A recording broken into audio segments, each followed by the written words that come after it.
ask you a question, what you do when you go to a gas station. I'm not talking about going inside and going to the bathroom or any of that kind of stuff. I'm talking about rolling right up here like I just did.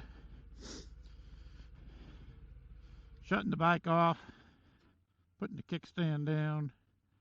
But what do you do then? I know some of you actually stay on your bike and gas up. And I've never been one comfortable to do that. I'll put that down. It's kind of cold out today. So I've never been one comfortable just doing that, riding right up and putting my hand out to the pump. That damn thing's not going to work today. Let's try this.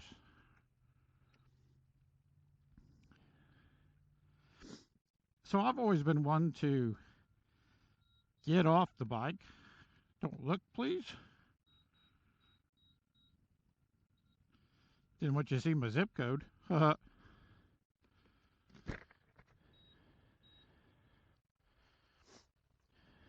But no, I don't want it. There's too many questions. No. Please remove nozzle. Okay, I'm going to do that. I'm going to hit that one. See the price there? $4.49.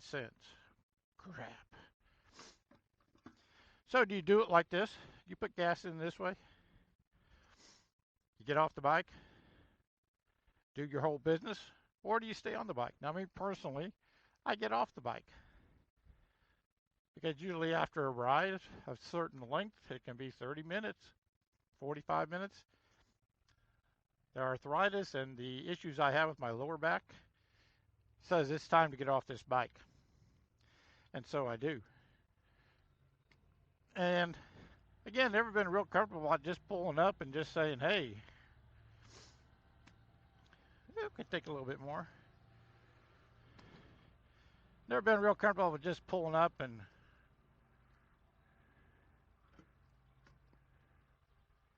there, that's good.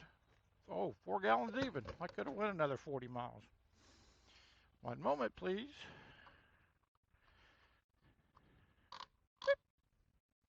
Thank you, come again. Thank you, come again. Papu. So my question, what do you guys do? Just put down in your comments, what do? Do you just pull up? Just go grab the candle with the handle there and help yourself, or what do you do? Put it in the comments down below. Let me know. I'm going to read it. I'll respond. Because you know that's what What's Up Bob does. So in the meantime, it's been What's Up Bob saying, hasn't that been interesting? I'll be seeing you real soon. Thank you. Come again.